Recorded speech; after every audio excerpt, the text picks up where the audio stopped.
강사 목사님 이제 소개를 해드리겠습니다. 목사님 이제 교단은 미국 성경 장로교회 한국 총회입니다. 그리고 현재 미국 코엔 대학교 교수님으로 수고하고 계시고요. 또 헤세드 언어 설교 연구원장이시고 또 헤세드 교회 담임 목사님이십니다. 그리고 또 이렇게 뒤에 보시면 모든 저서를 많이 이렇게 출간하셨습니다. 여러분들 오늘 또 이 마지막 때에 제가 이렇게 볼 때는 우리 강사 목사님이 이제 숨겨진 마지막 때에 쓰시는 종이다라는 생각을 해봤어요. 그래서 여러분들이 오늘 알지 못하고 이렇게 난제들이 많을 거예요. 이거였구나 하는 것을 알게 될 거예요. 그러니까 여러분들은 오늘 귀를 잘 기울이시고 말씀을 잘 받아서 잘 앞으로 목회하는데 크게 사용됐으면 좋을 것 같습니다. 큰 은혜 받으시기를 부탁을 드리고 강사 목사님 나오실 때 환영하시도록 하겠습니다. 여기서 일단은 할렐루야. 반갑습니다.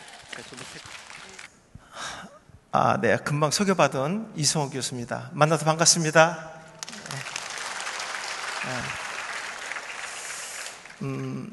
제가 이렇게 와서 뵈니까 목사님들이 되게 이쁘시고 세련되셨더라고요. 그리고 옷도 이렇게 그냥 반짝반짝하는 거 많이 입고 오셨더라고요. 그래서 내가 천만 다행이야. 나도 반짝반짝 내 타일을 달고 와서 깔을 맞춘 것 같아서 참 다행이다는 생각하고 올라왔습니다. 목사님 칠판 잘 보이시죠? 제가 히브리어 헬라어 교수입니다. 신학교 때 히브리어 헬라어 되게 어려웠잖아요, 그죠? 저도 되게 어렵게 공부했습니다. 저는 목사가 왜 됐냐면은 예수님 자랑하고 예수님 소개하려고 목사가 됐어요. 근데 성경을 읽어봐도 정말 예수님을 자랑할 만큼의 그 구속사적인 의미들이 잘 안 나오더라고요. 저는 신학교를 졸업하고 목사가 되면 성경 박사가 되는 줄 알았어요. 그리고 목사님들이 막 성경에 막 능통하고 설교하시는데 막 열광을 할 때 보면서 야, 나는 어떻게 저렇게 될 수가 있을까 너무 부러웠었어요. 그리고 뭐 유명한 학자들 책 엄청 많이 봤습니다. 그런데 우리가 성경을 아는 거하고 설교는 좀 다르더라고요. 성경을 읽어봐도 미안합니다. 이게 참 날려서 성경을 읽어봐도 설교를 할 수가 없는 거예요. 이야, 이거 뭐 적게는 일주일에 10개, 많게는 20개 설교해야 되고 내 교회에서 같은 건 할 수 없잖아요. 어느 날은 토요일날 하루 종일 설교를 준비하고 20분 설교가 내려오는 거예요. 내일 설교를 또 준비해야 되는 거예요. 새벽 설교. 와, 이거 내가 이렇게 목회하다가는 설교 만들 때 죽겠구나 이 생각도 들었습니다. 목사님, 아마 목사님 제 교재 보셨을 거예요. 제가 질문도 좀 많이 할 겁니다. 대신 대답 안 하시고요, 눈만 껌뻑껌뻑 해주세요. 반응은 좀 보여주셔야 되고, 그리고 제가 히브리 교수니까 히브리 좀 쓸게요, 목사님. 그때 크게 쓸게요, 제가. 그리고 그냥 목사님 어차피 써도 집에 가서 안 보실 거잖아. 그냥 듣기만 하세요. 그래서 괜찮습니다. 성경에 보면은 의문 가는 게 너무나 많다는 거예요. 이건 뭐지? 주석을 봐도 답이 없고 신학서적을 봐도 답이 없는 경우가 참 많았었어요. 이걸 어떻게 풀 것인가에 대한 고민이 진짜 많았습니다. 우리 한국교회에서는 방주는 예수를 예표하고 성막도 예수를 예표한다고 설교하신 게 정답이잖아요. 근데 그렇게 설교가 내려왔는데 성도 물어봤어요. 목사님, 방주가 예수 그리스도 예표한다는 게 성경 어디 있습니까? 물어봤어요. 답할 수 있습니까? 이런 부분들. 하나님께서 노아한테 노아 홍수 이후에 노아야 다시는 물로 심판 안 했다고 말씀하셨잖아요. 그럼 끝난 거 아니에요? 근데 목사님 왜 무지개로 또 언약을 했어요? 천둥들과 번개도 있잖아요.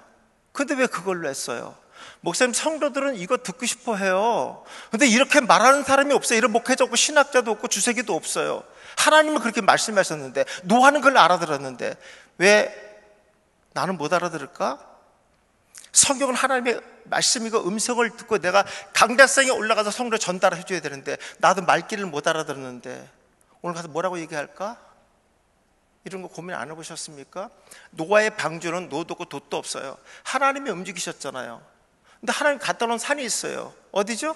아라산이죠. 무슨 거기 왜 갖다 놨어요, 하나님이요? 아니, 목회자는 이거 알아야 될 거 아니에요. 난 이런 거에 대해서 멘붕이 왔었어요. 이 본문 갖고 뭐 얘기할 건데요? 너무나 많죠. 너무나 많습니다. 이런 것들을 하나하나 좀 찾았으면 좋겠고요. 계시록에 보면 짐승의 표가 666이래요. 665되면 안 될까요? 안 되겠죠. 7대도 안 되겠죠. 꼭 666이 돼야죠. 근데 왜 666이 돼야 될까요, 목사님? 그리고 그 짐승이 뭘까요? 이런 것들. 네. 아직 끝이 없습니다. 제가 이렇게 공식적으로 이력에 나오는 것은 거의 없습니다. 저는 강문호 목사님, 우리나라의 그 성막의 1인자 아닙니까? 갈보리 교회에서 7년 동안 강문호 목사님 심호하는 동안에 7년 동안 거기서 세미나를 했었습니다. 예, 수백 명이 와서 강의를 듣고, 지금도 뭐 제가 서울에서 수백 명 와서 세미나 듣고 있습니다. 저는 미국 코헨대학교 교수이지만 히브리어, 헬라어를 통해서 하나님께서 이스라엘 백성들이 알아듣는 그들의 언어로 말씀하셨는데 우린 번역본 보니까 이해 못하는 게 너무나 많았어요. 예. 목사님, 어렵지만 그래도 히브리어 하려고 공부하셔야 됩니다, 목사님. 물론 신학교에서는 이걸 공부해서 시험을 봐야 되니까 어렵지만 지금 다 보고하면 되거든요. 오늘 제가 2박 3일 동안 목사님들의 마음들을 좀 시원하게 좀 해드리려고 그래요. 그리고 정말 내가 설교 정말 고민이 안 됐으면 좋겠다, 오늘 그런 맛을 좀 보여드리고요. 그리고 설교를 어떻게 작성하는 건지까지도 제가 좀 해드리겠습니다. 교재 한번 보시면요, 목사님 교재 보시면 첫날 주제가 있잖아요. 네. 그리고 저랑 본문을 같이 좀 읽어보겠습니다. 창세기 6장 8절 한번 읽어볼까요? 시작. 그러나 노아는 여호와께 은혜를 입었더라. 목사님, 저는 노아가 어떻게 살았길래 방주에 들어가는 복을 받았을까? 구원의 생명성에서 온 가족 8명이 구원을 받았을까? 어떤 삶을 살았을까? 어떻게 거룩하게 살았기 때문에 그런 복을 받았을까? 너무너무 궁금했어요. 근데 여기 보니까 여호와의 은혜를 입었다는 단어가, 아마 목사님 거기도 되어 있을 거예요. 마차라는 단어 썼거든요. 그러니까 노아가 뭘 해서 하나님의 은혜를 받은 것이 아니라 하나님의 눈에 발견되었다는 거예요. 정말 중요합니다.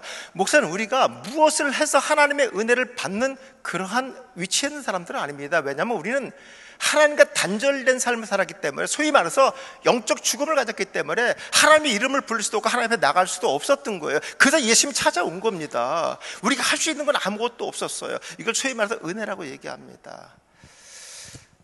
노아의 방주, 아까도 말씀드린 예수를 예표하는 거거든요. 근데 방주가 왜 예수를 예표하는 건가? 방주라는 단어가 히브리어 테바라는 단어 써요. 이렇게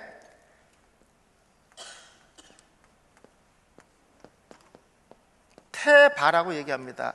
목사님, 글씨 이 정도면 장애인 수준의 글씨를 써준 거예요. 제가 보이시죠? 안 보여도 보인다 그랬어요. 보이시죠? 더 크게는 못 써. 이거를 278 이렇게 큰데 이렇게 해드렸잖아요. 테바란 말이 방주인데 히브리어가 22자로 돼 있어요. 그런데 이 단어 하나하나가 상형에서 왔어요. 예를 먼저 들어볼게요. 우리가 히브리어 보면 이제 첫 글자가 알레프, 베이트, 김멜, 이렇게 히브리어가 알파벳이 영어 ABC 나가듯이 이렇게 나가요. 숫자는 1, 2, 3 이렇게 나갑니다. 그러니까 아라비아 숫자가 있기 전에는 창세기 1장 1절 하면 알레프를 2개 쓰면 되겠죠. 이렇게 1장 1절 1이니까. 그런데 이 알레프가 엘로힘이라는 하나님이라는 첫 글자에서 온 거거든요. 모세 이스라엘 백성들이 시내산에서 모세가 약 1년 가까이 머무르는데 8번 올라갔다 내려와요.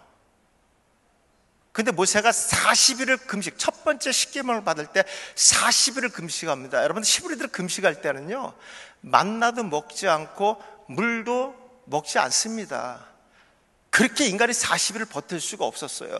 그래서 모세가 죽었다고 생각했어요. 그들이 밑에서 만들었던 우상이 있었어요. 어떤 우상을 만들었죠? 크게. 네, 좋아요, 목사님. 제가 아까 질문 답 안 해도 된다는데 크게 잘해주셨어요. 정말 똑똑하십니다. 첫 질문에 이 정도 답해 주시면 정말 똑똑하신 거예요. 제가 그래도 한국에 네덜란드 교단 세미나 많이 갑니다. 다음 주에는 또 제가 우리 한국의 여자 목회자들 많은 그 교단에 2박 3일 세미나 강사를 갑니다. 예, 제가 참 많이 했습니다. 근데 이렇게 답 잘하시는 분 처음 봤어요. 진짜 너무 잘하세요. 제가 기분이 너무 흡족합니다, 여러분들. 예. 저는 이 생각을 했어요. 왜 우상을 만들 때 금송아지 우상을 만들었을까? 금낙타, 금염소, 금양도 있잖아요. 왜 그거 만들었는데? 성도 물어봤어. 목사, 이스라엘 백성들이 왜 금송아지 우상을 만들었죠? 그걸 내가 어떻게 알아? 나 그때 없었는데. 이렇게 말할 수는 없잖아요. 그죠? 우리 이거 알아야 되는 거 아니에요? 목회자 동료면요? 예. 아론까지 이스라엘 온 백성이 금송아지 우상을 하나님이라고 섬겼다는 거예요. 이유가 뭘까요? 여러분, 이 알레프라는 글자는요, 상형문자, 쐐기문자, 황소 대가리에서 왔어요.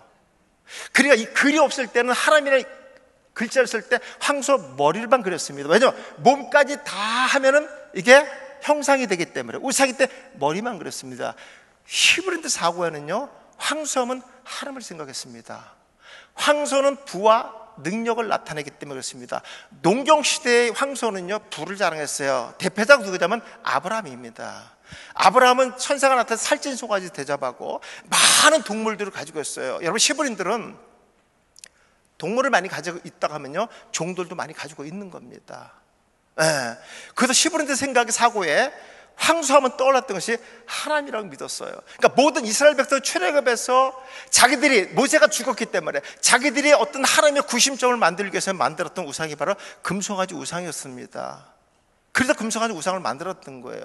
그러니까 이런 것들, 그래서 이런 단어를 보시면요, 테바라는 단어가 방주란 뜻인데 이게 이제 십자가라는 상형에서 왔어요. 십자가. 개중에 신학교에서 공부하신 분도 계시고 그 외에 아마 들어보신 분도 계셨을 거예요. 요거는 뭐냐, 베이트가 집이라는 상형에서 집. 요거는요, 호흡, 그 다음에 쉼, 예배자, 이런 뜻이 있어요. 제가 자료를 좀 드리면서 이런 걸 좀 노드릴 걸 그랬구나, 이 생각이 좀 들었었어요. 방주라는 것은요, 장차 올 십자가 오실 예수를 통해서 그 집으로 다시 들어가는 거예요. 그런 자들이 영적을 호흡을 하고 예배자가 된다는 거예요. 여러분, 아담과 하와가 에덴 동산 쫓겨날 때 입고 나왔던 옷이 있죠. 가죽 옷이죠. 피 흘림. 나는 옛날부터 신앙생활할 때 아담과 하와가 입었던 그 가죽 옷이 난 타잔 빤스인 줄 알았어요. 중요한 것만 가리는 거. 근데 원어에 보니까 그게 뭐로 입고 나왔냐면 이렇게 돼 있어요. 예. 우선 제가 히브리 교수니까 좀 쓸게요. 예. 이걸 캡토네트라 그래요. 제가 이렇게 쓰는 이유는 뭐냐면 이런 거 해석하는 게 근거를 말씀드리는 거예요. 목사님들 좋든 싫든 우리가 히브리어를 갖다 영어로 번역하고 영어를 한문으로 개역개정 개역 한글로 번역한 것 오리지널 지금 보는 거예요. 거기에는 이 캐토네트, 이 단어가 뭐냐면요, 읽을 때 캐토네트라고 읽어요. 근데 이 단어는 뜻이 하나밖에 없어요. 긴 옷, 이렇게 돼 있어요. 목사님, 우리가 성경을 하나 알려면요, 최한 9가지 이상을 알아야지 해석이 돼요. 그러니까 우리가 신학교 때 공부했던 것은 우리가 목사가 되기 위한 과정이고, 그리고 목회가 된 다음부터는 본격적으로 여러분 공부를 하셔야 됩니다. 우린 좋든 싫든 평생 책상에 앉아서 공부하셔야 됩니다. 목사님들은요. 이거 안 하고 단에 올라가면 미안합니다. 되게 용감하신 거예요. 그리고 그 비결을 저한테 가르쳤으면 좋겠어요. 저는요. 정말 말씀 연구하셔야 됩니다. 그리고 우리는 어떤 말씀인지 해석하는 거에 반드시 근거가 있어야 되는 거예요. 여러분, 긴 옷을 누가 입냐면요, 그래서 우리가 신학교 때 이스라엘 역사 공부하면서 그 사람들이 어떤 옷을 입고 있었는가, 어떤 음식을 먹었는가, 어떤 장례법, 어떤 결혼법을 했는가 다 공부하셔야 됩니다. 우리 성경에 그런 것들을 기록해 놨기 때문에. 이것은요, 왕족이나 일하지 않는 자들이 입는 옷이에요. 목사님, 영화에서 많이 보셨을 거예요. 이렇게 머리, 그러니까 이런 옷 형태예요. 옷감이 구멍 뚫어서 뒤집어 쓰고 쪼매면 옷입니다. 일하는 사람, 일반 사람들은 소매가 없어야 되고 무릎 밑으로 내려가면 안 됩니다. 그 당시의 사람들은 옷에 따라서 그 사람의 신분을 나타냈었어요. 영화에서 많이 봤죠. 그런 거, 샌들 신고 이렇게 여기 치마같이 보이는 거, 그게 바로 이런 옷입니다. 요거는 밤에 이불로 사용합니다. 그래서 겉옷은 시브린들은 어떤 사고를 갖고 있냐면요, 생명과 같다고 본 거예요. 제가 이따도 보여드리겠습니다만은 우리 성경에 이런 말이 나와 있죠. 겉옷을 전당 잡으면 해가 지기 전에 반드시 돌려줘라. 그죠? 말 같은 소리에 돈도 안 내는데 그걸 왜 돌려줘? 만약에 저녁에 이걸 돌려주지 않으면 얼어 죽습니다. 그런데 목사님, 전당 잡은 사람이 그렇게 바보가 아니에요. 여러분, 겉옷은 바로 이런 옷단술입니다. 목사님, 성경 많이 보셨죠?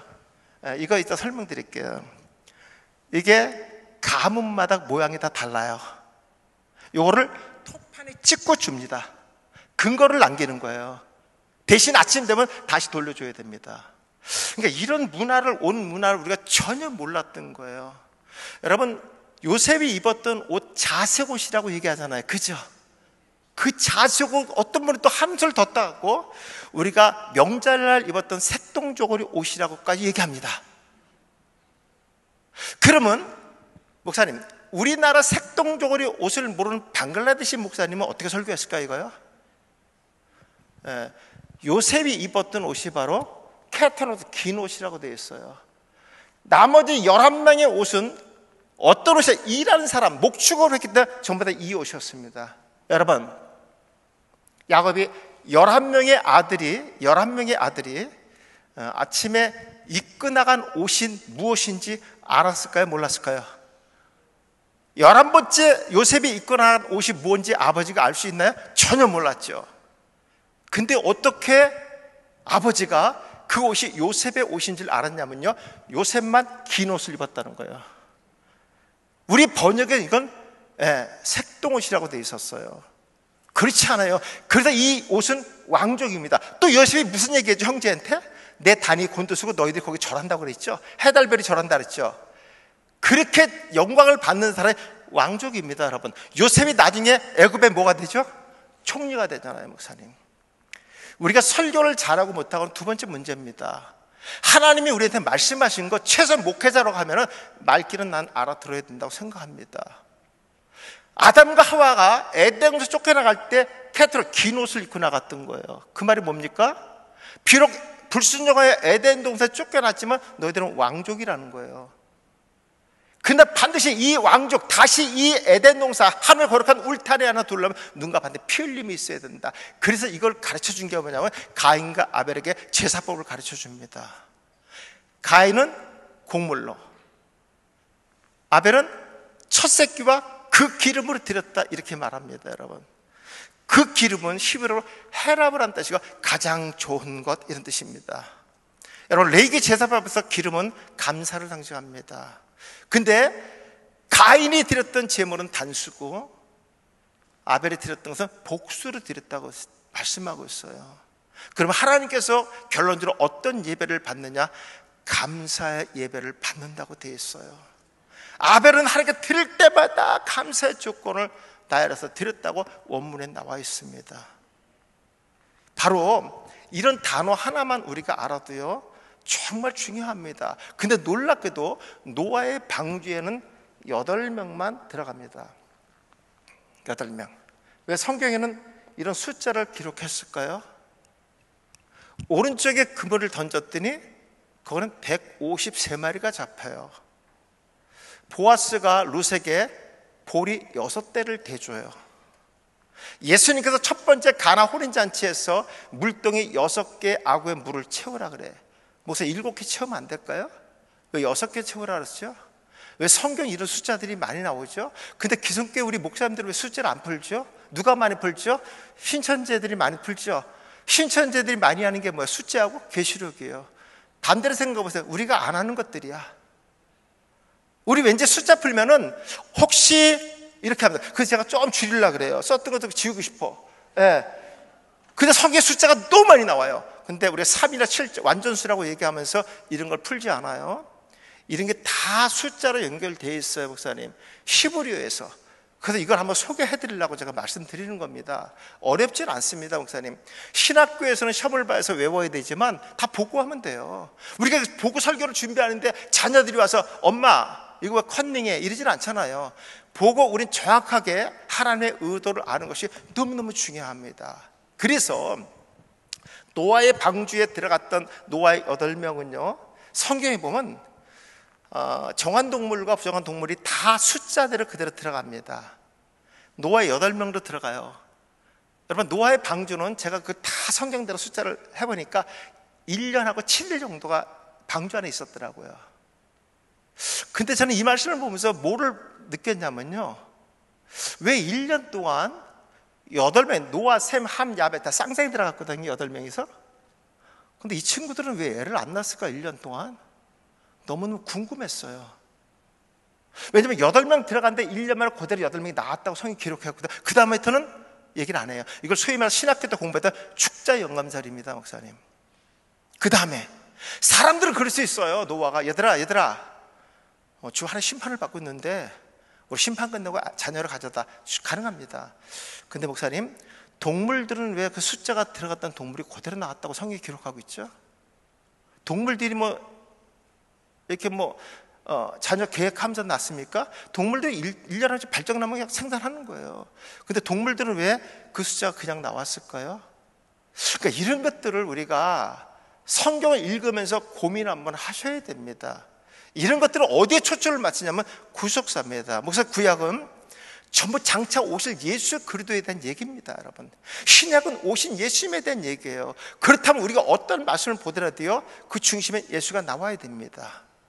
아까도 말씀드렸지만 여러분 히브리들을 무지개 하면 뭘 생각하냐면요, 목사님 제가 이렇게 히브리 좀 많이 쓰는 거 좀 이렇게 거부감 없으시죠? 예. 이게 이제 케셰트라고 읽어요. 근데 이제 히브리어는요 어쨌든 이게 뿌리가 있어. 어디서 왔다는 얘기가 있거든요. 그 이제 코시라는 단어인데 히브리인들은 무지개 하면 뭘 생각하냐면 덫과 올무라고 생각했어요. 물론 무지개는 예수 예표하는 건 맞습니다. 근데 왜 무지개가 예수 예표하는지를 제가 근거를 찾아드린 거 히브리 단어였어. 여러분 히브리인들은 이걸 다 알았어요.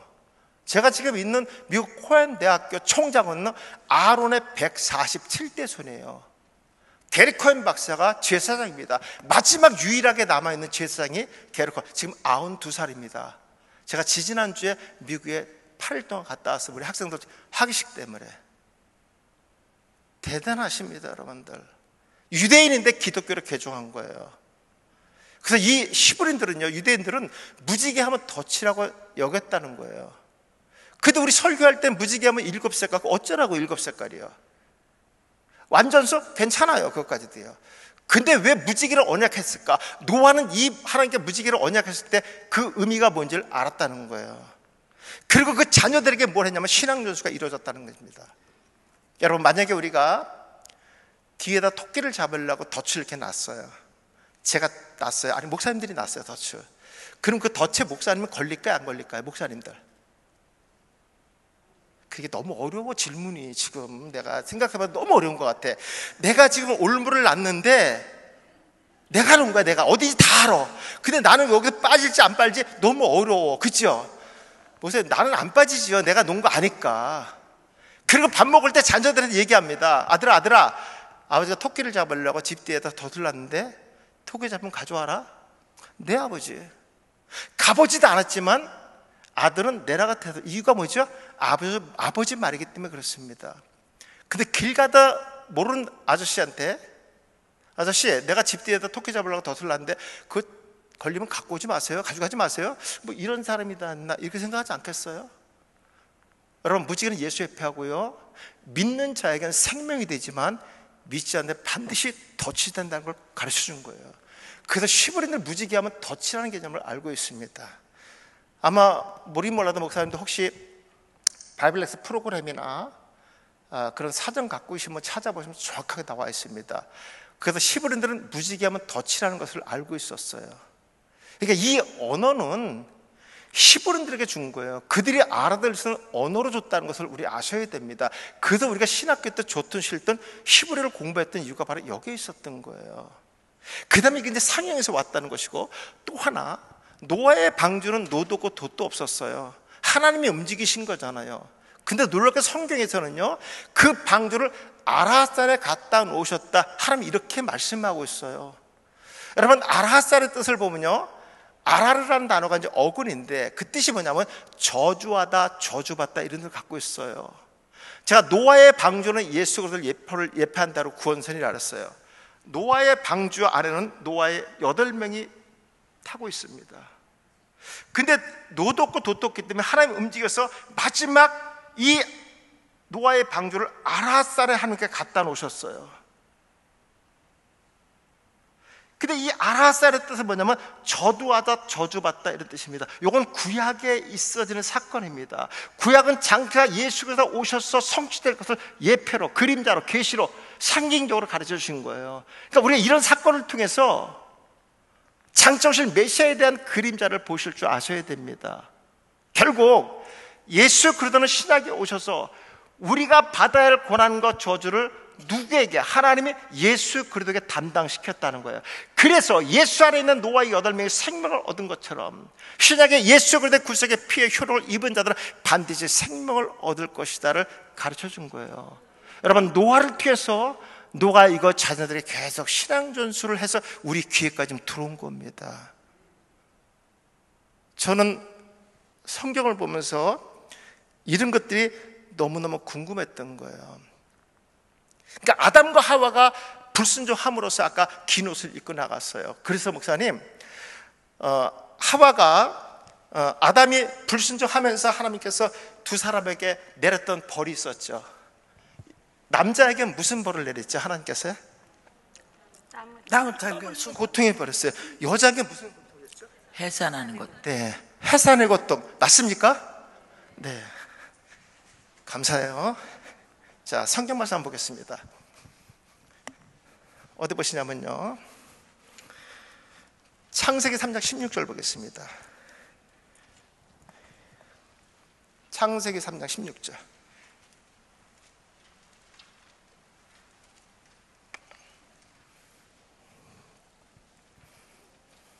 합독해 볼까요? 시작. 또 여자에게 이르시되 내가 내게 임신하는 고통을 내가 수고하고 자식을 낳을 것이며 너는 남편을 원하고 남편은 너를 다스릴 것이다 그랬어요. 물론 잉태 고통이죠. 우린 다 해산의 고통이라고 목사님들 바꾸셨어요. 지금 원문에도 잉태의 고통, 임신하는 고통이라 그랬지 해산의 고통이라고 얘기한 적 한 군데도 없어요. 그런 이런 영향을 어디서 받았을까? 두 가지입니다. 첫째는 뭐냐면 여러분들이 보시는, 목사님 보시는 주석에 그렇게 되어 있고요. 또 하나, 아니 잉태하는데 무슨 고통이 어딨어. 여자들이 애 낳을 때 그 애쓰고 그냥 고통, 이거는 원죄 때문에 그렇다, 불순종 때문에 그렇다. 그래서 그걸 해산의 고통으로 바꾸신 거예요. 목사님들 맞죠? 아니세요? 그것조차도 그냥 무시하고 그냥 누군가가 이렇게 말했기 때문에 그냥 해산의 고통으로 얘기하는 거예요? 그래 목사님, 그들이 불순종해서 받은 여자의 벌이 해산의 고통이라고 하면은 애 안 낳는 여자는 하나님의 저주를 받은 거 아니잖아요. 그럼 어떻게 설명할 거예요, 목사님? 성도가 질문했어요. 그럼 목사님, 애 못 낳는 여자는 저어져서 비껴갔네요. 어떻게 답하시게요? 답할 수 있으세요? 그러면 그 해석은 잘못된 거예요. 이게 무슨 말이냐면요, 우리 성경을 정확하게 보셔야 돼요, 목사님. 주석은 성경이 아니에요. 주석에 있는 내용을 하나님의 말씀이라고 강대에서 생각하고 올라가시면요, 하나님 싫어하세요. 그러면 모든 주석의 해석이 같아야 되는데 조금씩 다 틀리잖아요, 주석가들. 그죠? 그 주석가 개인적인 견해 써놓은 거예요, 목사님. 저도 지금 책을 60권을 썼거든요. 제가 그냥 주석 하나 만들면 주석 하나 또 생기는 거예요. 그 제 생각을 쓴 게 아니지만 주석가 견해를 쓴 것이 주석이에요, 목사님. 어떻게 보면 성경 뒷이야기들입니다. 잉태 고통이라는 게 무슨 말이냐면요, 여러분, 아담과 하와는 영생하도록 지음을 받았어요. 죽음 없이 창조되었던 거예요. 근데 하나님께서 하와가 만들어지기 전에 아담을 불러서 이렇게 합니다. 아담아, 동산 중앙에 선악과 먹지 마라. 먹으면 반드시 죽는다 그랬어요. 이건 하와가 만들어지기 전에 하나님 먼저 아담한테만 얘기했어요. 근데 창세기 3장 3절을 보면 하와가 이렇게 얘기합니다. 하나님께서 그 선악과를 만지지도 말고 먹지도 말아라, 이렇게 얘기합니다. 근데 먹지도 말라는 단어가 복수형으로 되어 있어요. 저 같으면요, 쟤만 그랬을 거예요. 자기가 만들어지기 전에 아담 혼자 있을 때 하나님께 언약을 맺은 거기 때문에 쟤만 그랬어야 되는 거예요. 근데 나도 원문에 이렇게 되어 있습니다. 그 이유는 뭐냐면요, 우리가 생각할 때 그렇잖아요. 하와가 만들어진 다음에 언약을 해야 되는데 왜 하와가 만들기 전에 했을까? 여러분, 히브리인들은 남편은 한 몸이고 대표성을 가집니다. 네. 근데 저도 참 의문이 가는 게 있었어요. 하와는 한 달이 거쳐서 들었기 때문에 믿음이 약해서 따먹을 수도 있어요. 뱀의 유혹에 넘어갈 수 있습니다. 그럼 직접 들었던 아담은 어떻게 먹었을까? 그래서 우리 성경은 없지만 그런 내용은 안 돼. 미드라시라는 책이 있어요. 랍비들의 뒷이야기입니다. 우리 얘기하면 주석이에요. 아마 갖고 계신 분 계실 거예요. 미드라시 성경. 강문호 목사님 번역한 거 있어요. 거기엔 이렇게 해놨습니다. 3가지를 해놨어요. 보세요, 이거 성경이 아니고요, 랍비들이 자기 주관적인 견해를 했어요. 왜 먹었을까? 아담이 왜 먹었을까? 첫째는 뭐냐면요, 하와가 이걸 주스를 만들어 버렸다는 거야. 그러니까 선악과인지 모르고 주스를 만들기 때문에 그냥 마셨다, 이렇게 주석을 해놨어요. 또 하나는 뭐냐면요, 선악과를 먹으면 반드시 죽는다 그러는데 하와가 선악과를 먹었잖아요. 그죠? 죽었습니까? 안 죽었습니까? 안 죽었잖아. 그래서 먹었다고 해놨어요. 물론 성경적이지는 않는데 지금 우리 한국에 이게 나와 있는 책이기 때문에 말씀드리는 거예요. 세 번째 뭐라고 됐냐면요, 남편이기 때문에 여자 말을 들어야지만 편하게 살 수 있어, 이렇게 해놨어요, 목사님.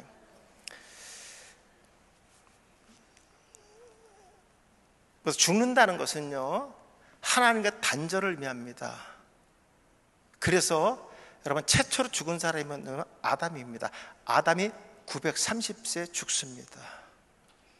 영생하도록 지음 받았는데 불순종 때문에 죽음이 찾아옵니다. 결국 아담과 하와가 결혼해서 한 몸을 가정을 위해서 아이가 잉태하는 순간에 이 아이는 죽음을 갖고 태어나는 거예요. 이게 어머니에게는 고통이었다는 거예요. 자기들은 영생하도록 지음받았는데 그들의 불순종 때문에 임신하는 그 순간에 그 아이는 죽음을 갖고 태어난다는 거예요. 아니, 어떤 아이는 태어나기도 전에 뱃속에 죽는 아이가 있어요. 이것은 무엇 때문에 그렇습니까? 아담의 원죄 때문에 그렇습니다. 이 문제는 장차 오실 예수 그를 통해서 다시 회복시켜주는 거예요. 그때부터 아담과 하와가 가인과 아벨에게 신앙전수합니다. 예배를 어떻게 드려야 되는지, 제사를 어떻게 드려야 되는지 그것을 신앙전수합니다. 여러분, 성경에서 예배 가장 잘 돼서 복받은 사람이 바로 아브라함입니다. 아브라함은 가는 곳마다 하나님께 제단을 쌓습니다. 첫 번째 장소가 세겜 땅입니다. 두 번째가 베델입니다. 세 번째가 헤브론입니다. 마지막 네 번째 제단은 그 유명한 어디죠? 모리아 제단입니다. 이삭을 바쳤던 거, 이거 제가 이따 강의합니다. 우리는 성경에 기록된 하나님의 말씀이 너무 중요하고요. 그러면 노아의 때 왜 하나님께서 심판을 하셨을까? 지금의 노아의 때와 같다 그랬어요, 목사님. 과연 노아의 때와 같은 게 뭔가? 오늘 말씀 보니까 창세기 6장 2절 다 같이 읽어볼까요? 거기 자료에 있어요. 시작. 하나님의 아들들이 사람의 딸들의 아름다움을 보고 자기들이 좋아하는 모든 여자를 아내로 삼았다. 이런 것이 지금 노아의 때와 같다는 거예요. 그래서 하나님 심판했다는 거예요. 목사님, 시집가고 장가하는 게 무슨 죄라고 이게. 그러면 좀 한술 더 떠서 예수 믿는 사람, 예수 안 믿는 여자를 데려오면 저주받아요? 지옥 가요? 그렇지 않아요, 목사님. 지옥은 예수 안 믿어서 가는 거고 천국 예수 믿어서 가는 거예요. 이게 무슨 말인지 우리가 한국식으로 하면 성경 해석이 전혀 안 됩니다. 히브리인들의 사과로 보면 이 답이 나와 있어요. 하나님의 아들들이 구원받은 백성이 세상에 딸들이라 그랬어요. 그러니까 그 딸들을 다 아내로 맞이할 때, 여러분 히브리인들은요, 그 첩이라든지 후초를 아내를 맞이했을 때 그들이 섬기는 신도 같이 받아들입니다. 성경에 이랬던 사람 있죠? 누구죠? 솔로몬입니다, 목사님. 그러니까 하나님의 아들들이 세상의 딸들을 전부 아내로 맞이해서 일부 다처를 맞이해. 그때 그들이 받아들인 게 뭐냐면요, 그들이 섬기는 세상의 딸들, 이방 여인들이 섬겼던 우상까지 같이 받아들였다는 거예요. 이것이 노아의 때와 같은 거. 그러면 이 시대는, 그러면 우리는 뭐 일부 일처자인데 해당되겠는가? 그렇지 않죠, 목사님. 지금으로 적용한다고 하면요, 혼합주의 사상 같은 거, 그 다음에 모든 종교는 하나라고, 종교다원주의 같은 거, 이런 사상들을 우리 강단에서 받아들이는 자체가 여러분 마치 영적으로 가늠한 자들입니다. 우린 정말 복음의 말씀만 선포해야 되는데 이 시대에도 이런 자들이 있다는 거예요. 여러분, 노아의 때는요, 지금은 노아에 같다는 두 번째는 뭐냐면요, 노아의 때 복음이 뭐냐면 방주를 지어라, 이게 복음이에요. 누가 말씀하셨습니까? 하나님이. 근데 이 방주를 지어라는 이 말씀을 믿었던 사람이 누구냐면요, 노아의 8명입니다. 왜냐하면 비가 한 번도 내린 적이 없었거든요. 방주가 필요 없었죠. 그럼 이 시대가 노아의 때와 같다는 거예요. 지금도 이와 같은 사건이 현실에 나타나고 있다는 거예요. 그 당시에도 비를 내린 적이 한 번도 없었고 본 적도 없었어요. 근데 노아는 방주를 지었다는 겁니다. 여러분, 이 시대에 주님이 재림하실 때 뭐 타고 오신다 그랬죠? 구름 타고, 너희 본 모습 그대로 오신다 그랬어요. 여러분, 구름 타고 다니는 사람 본 적 있어요, 없어요? 손오공 빼고, 만화 빼고. 있어요, 없어요? 네, 근데 목사님, 이게 노아의 때와 같은 거야. 많은 사람은 비를 내린 거 본 적이 없었어요. 근데 8명만 방주를 만듭니다. 주님이 구름 타고 오신다고 말씀했어요. 근데 그것을 믿는 분이 있어요. 누굽니까? 목사님들이에요. 우리가 노아의 8명들입니다, 목사님. 세상 사람은 믿지 않습니다. 이게 노아의 때와 같은 거야. 우리가 암만 복음을 선포해도요, 저들은 듣지 않습니다. 저들이 안 들어서 못 듣는 게 아니라 하나님이 듣는 길을 열어주셔야 됩니다. 믿습니까? 여러분, 귀인 자는 들으라 그러잖아요. 세상에 귀여운 자가 어디 있겠어요? 여러분, 히브리인들은요, 귀와 연결되는 것이 입이라고 생각했어요. 그 말은 뭐냐면 너가 복음의 말씀을 들으면 반드시 입으로 시인하라는 거예요. 입으로 그 말씀을 선포하지 않는 자들, 땅끝까지 복음의 증인이 되지 않는 자 듣지 말라는 거예요. 귀인 자는 들으라. 들었으면 반드시 전하라, 선포하라. 그것이 바로 복음입니다. 여러분, 저는 요즘에 가끔 이런 생각을 해봅니다. 하나님도 우리가 말씀 선포하는 거 듣지 않겠어요? 저는 이런 생각을 해요. 제 개인적인 생각이에요, 목사님. 아무개 목사야, 제발 네 생각, 네 말 좀 그만해.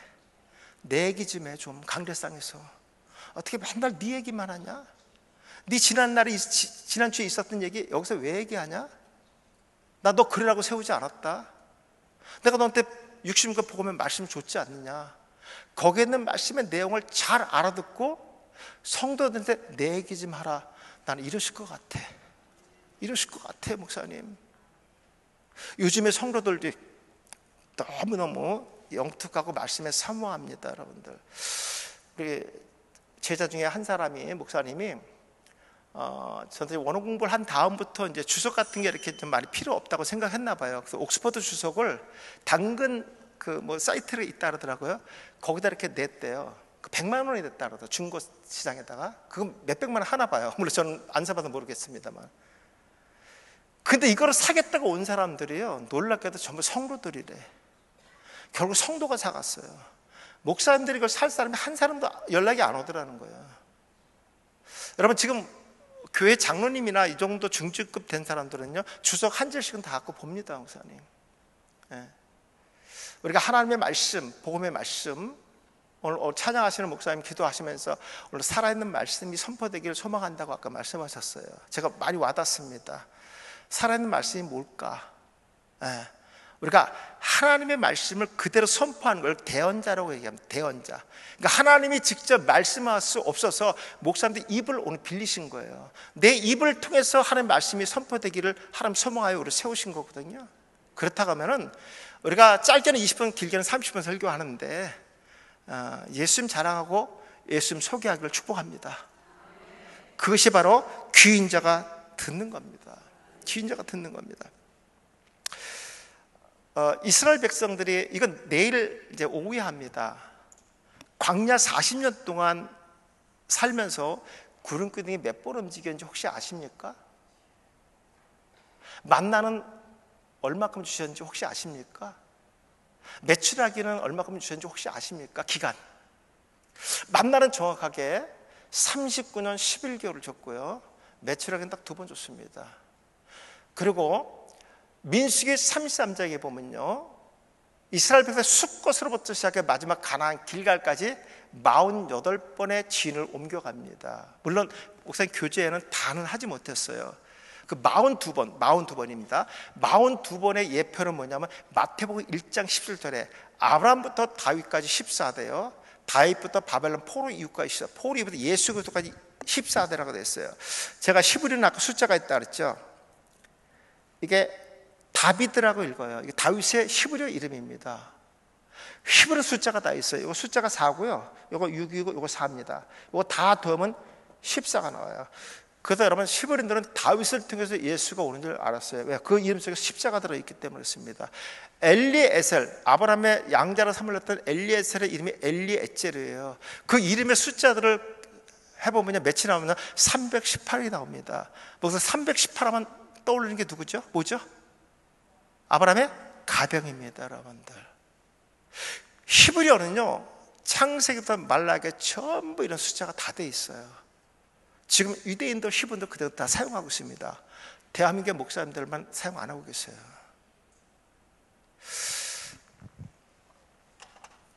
무슨 지금 유대인들은 지금도 성인식을 몇 살에 하냐면 13세 합니다, 목사님. 왜 13세에 하시는지 아십니까? 성경 한 군데만 읽어볼게요. 어디 보시냐면요, 누가복음 2장, 저도 한번 열어볼게요.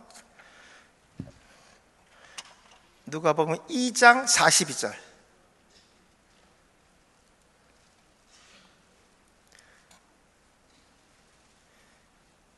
(2장 42절)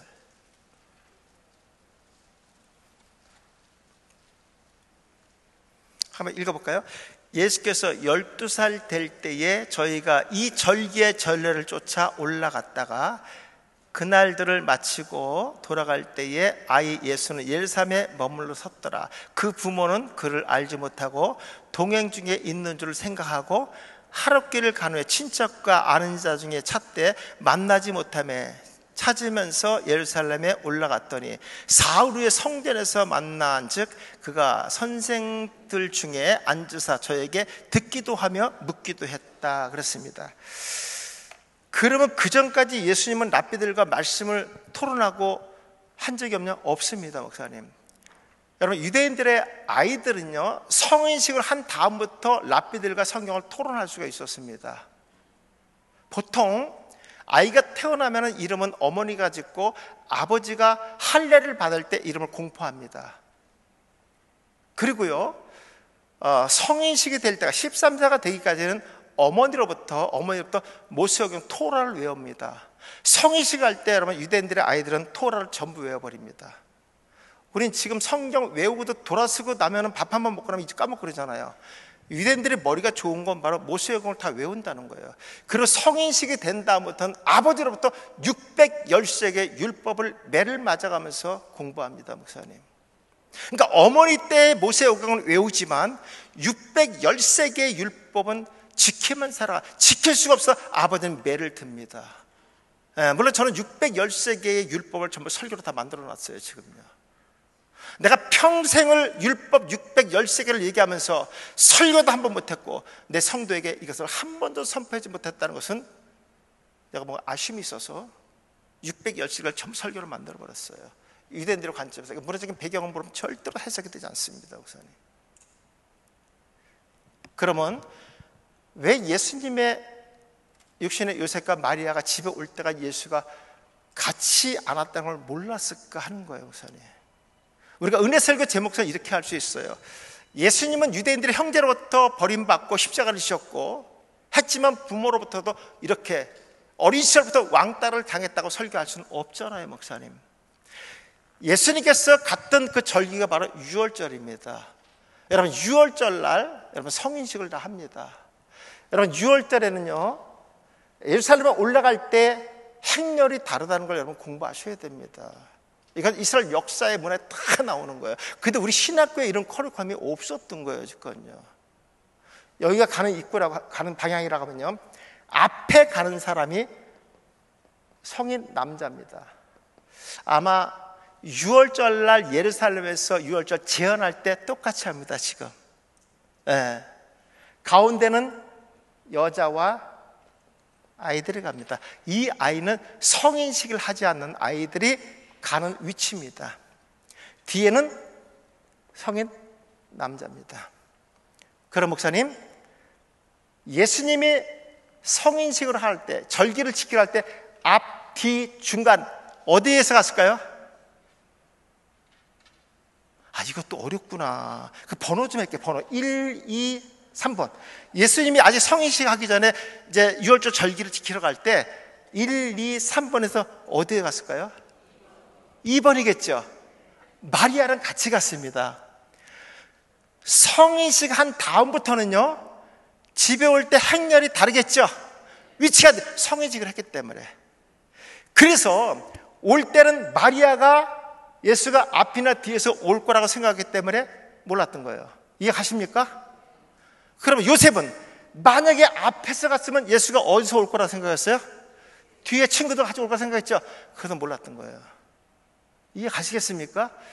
이것이 축자 영감설이에요. 이런 것들을 하나 알려면은 다 9가지를 아셔야 됩니다. 이상을 알아야 됩니다. 신약은 문화 배경을 모르면 절대로 해석되지 않아요. 그래서 예수님께서 성인식한 다음부터 성전부터 납비들과 토론을 했던 이유가 바로 이겁니다. 여러분, 유대인들은 토론하는, 말씀을 강론하고 토론하는 장소가 정해져 있습니다. 우리 성전이라고 얘기했는데 성전이가 성전뜰입니다. 그 다음에 행각입니다. 그 다음에 하나가 뭐냐면요, 무화과 나무 아래입니다. 여러분, 나다네일이 예수님께서 이렇게 얘기하죠. 내가 너 무화과 나무 아래 있을 때 널 보았다 그러죠. 그 목사님, 나다나엘이 무화과 아래에서 뭐 하고 있었어요? 에? 내가 지금 이 답을 2초 전에 얘기했어. 네, 말씀을 토론하는 장소가 무화과 나무 아래입니다. 그 다음에 행각이고요, 성전 뜰입니다. 그러니까 유대인들은 이 말을 다 알아들었던 거예요. 내가 너 무화과 나무 아래에서 널 보았다. 그 말은 그 아래에서 내가 말씀을 토론하는 걸 내가 보았다. 그런 얘기입니다, 여러분들. 이런 얘기 좀 메모했다가 집에 가서 인터넷에서 검색해봐. 있나 없나. 목사님, 성도들은 목사님 설교 새로운 고개가 딱 내려가죠. 설교지에 검색하고 있는 줄 아세요. 요즘 다 이래요, 목사님. 우리는 그냥 옛날으로 선배들이 했던 설교 그대로 답습해서 해서는 안 되는 시대가 이제 왔어요. 인터넷이 너무나 발달되어 있기 때문에. 우리 목사님 중에 한 분이 저한테 찾아와서 그런 얘기해요. 교수님, 나한테 이 말씀은 내가 좀 설교 때문에 죽겠대. 어떤 설교야? 우리 큰아들 때는 못 살겠다는 거야. 설교만 하면 얘가 고개 내려간대. 가슴이 덜컥 내려간다는 거야. 설교, 아버지 이리 와보세요. 아빠 공부 좀 해 진짜. 이제 쪽팔려 죽겠어. 그러면서 인터넷 검색해서 준다는 거예요. 그래서 찾아온 목사님 계세요. 진짜로 한 8개월 공부한 것 같아요. 신나게 왔더라고요. 왜요?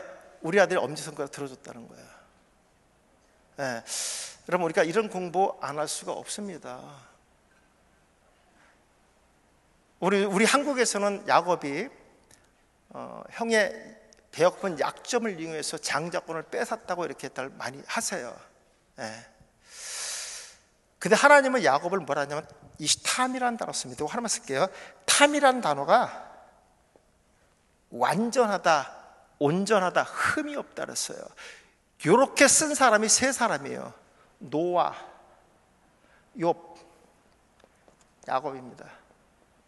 이 세 사람만 이 탐이라는 단어 썼습니다. 우리 성경에. 하나님이 야곱을 흠이 없고 완전하고 온전한 사람이라고 말씀하셨으면 전 세계인 목사님은 야곱을 그렇게 말씀하셔야 됩니다. 여러분, 야곱은 형의 배고픈 약점을 이용해서 장자권을 뺏은 게 아니에요.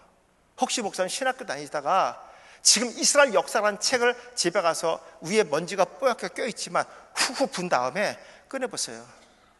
거기 족장시대 찾아보시면요, 누지법이라는 게 나옵니다. 메모하세요. 이건 꼭 보셔야 됩니다. 누지법이나 토판문서,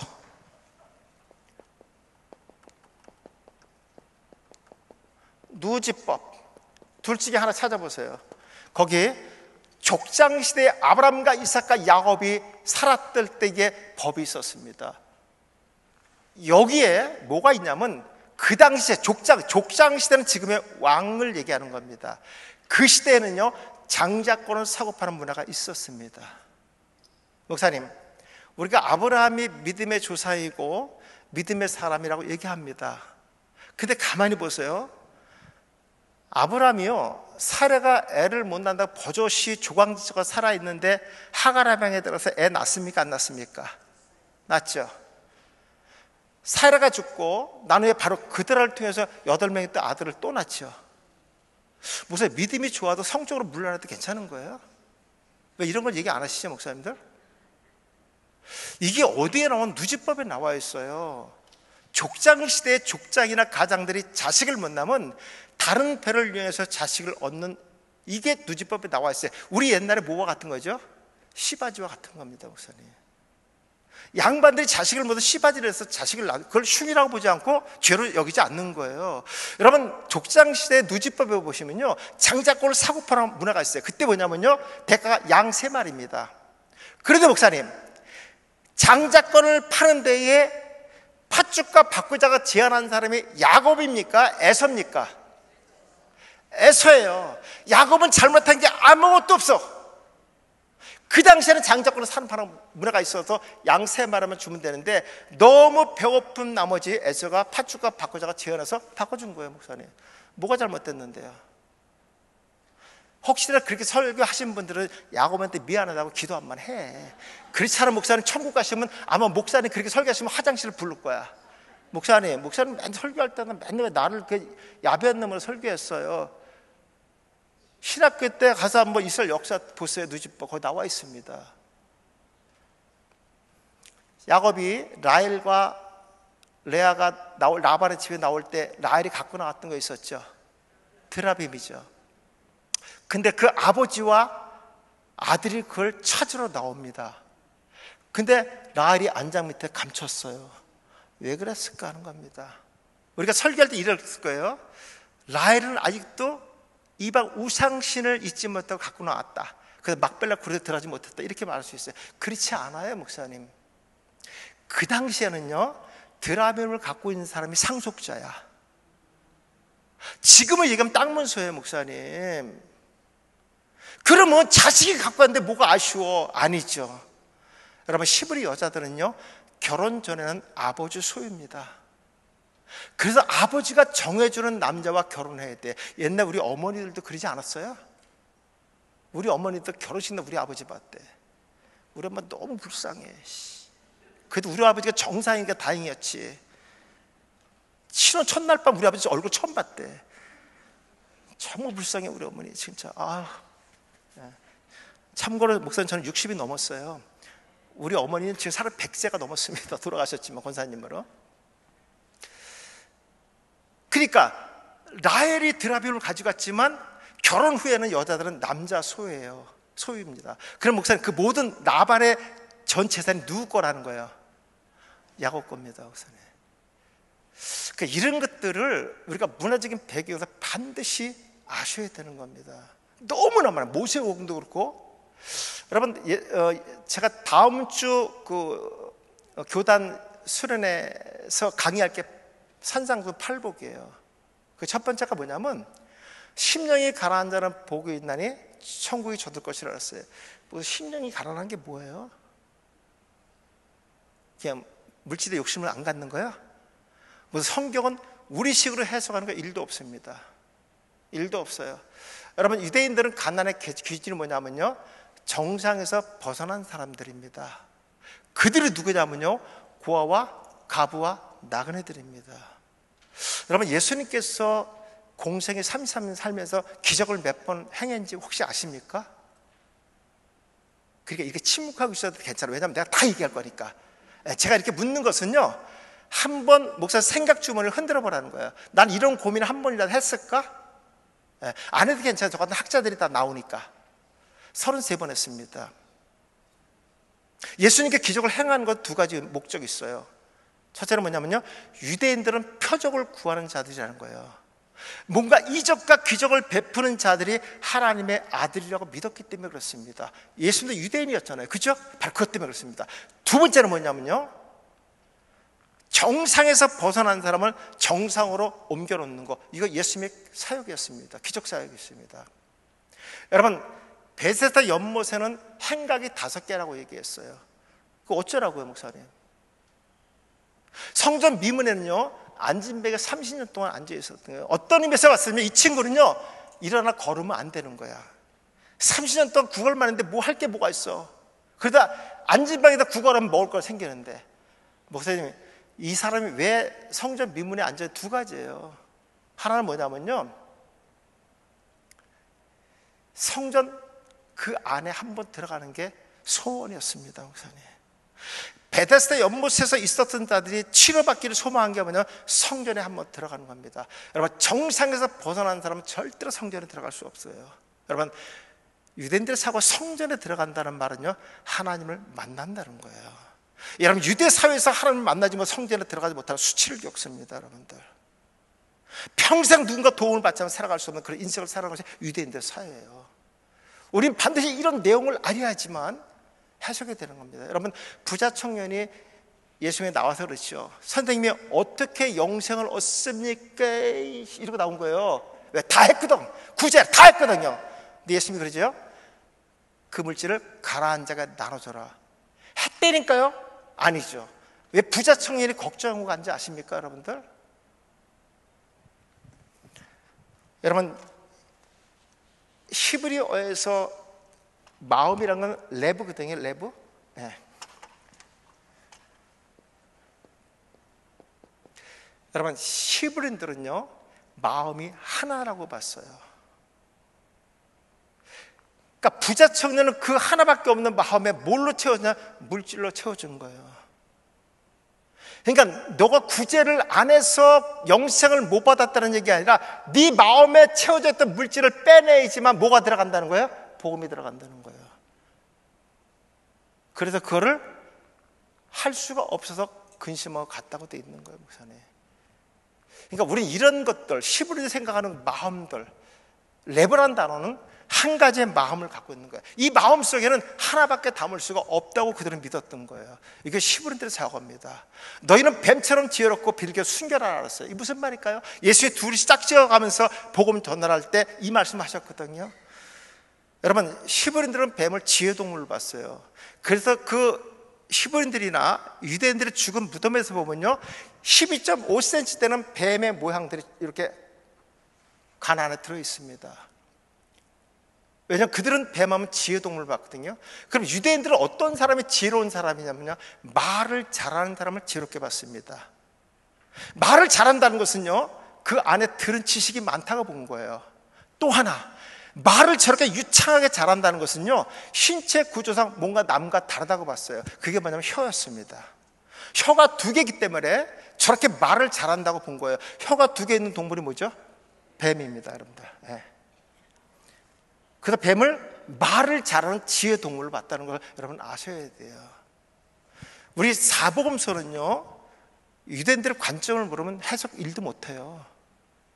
전혀 말귀를 못 알아들은 거예요, 여지껏요. 다른 소리들만 했던 거예요. 여러분, 혈리법을 아는 여인이 몇 년을 혈리법을 알았다 그랬죠? 우리 12년을 알았던 5년을 알았던 설교에서는 안 하잖아요, 그죠? 12라는 숫자는요, 통치의 완전수입니다. 통치의 완전이라는 뜻을 갖고 있어요, 히브리인들은요. 그래서 구약에는 12지파를 세운 거예요. 하나님의 완전한 통치를 받는 권능 백성을 상징하고요. 신약에서는 예수님 12명을 뽑았던 이유도 바로 12는 통치의 완전수를 얘기합니다. 그러면 혈리병을 12년 동안 알았다고 예수님이 말했다는 것은 이 여인은 12년 동안 통치를 받아서 뭐냐면요, 하혈하는 거예요. 통치를 받아서 부정한 자 아무것도 나올 수가 없었어요. 밖에 못 나왔습니다. 부정한 여자이기 때문에.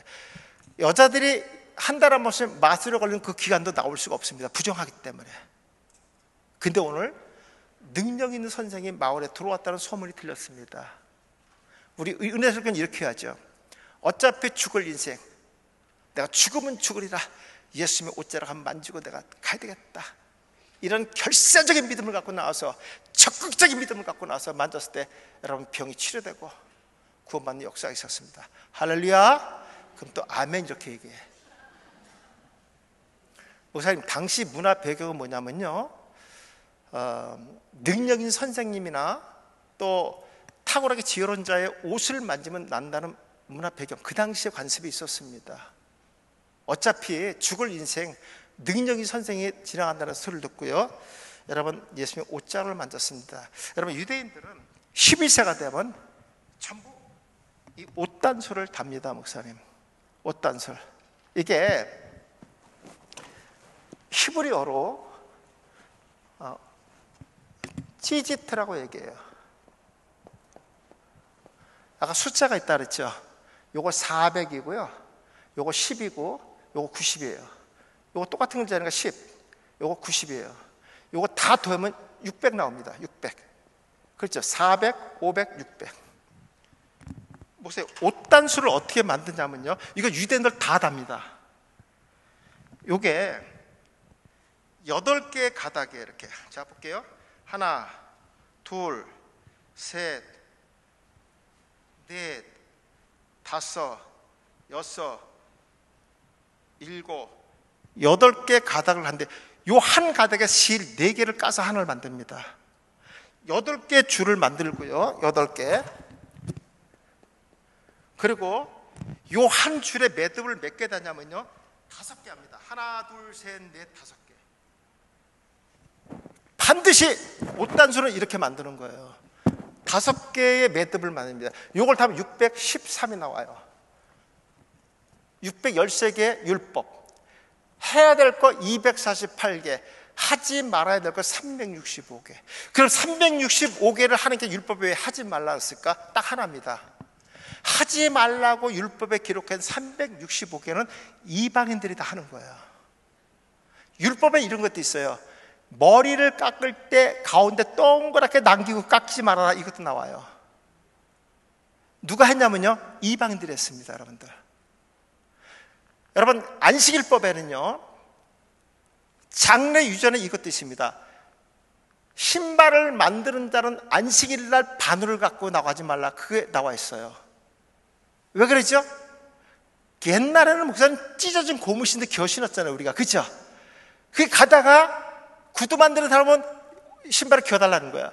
그러면 그래서 깃는 순간에 뭐를 어기는 거죠? 안식일법을 어기는 겁니다. 구체적으로 이런 것들을 610세에 기록되어 있어요. 근데 목사님, 이거는 만지면은 돌에 맞아 죽습니다. 율법에.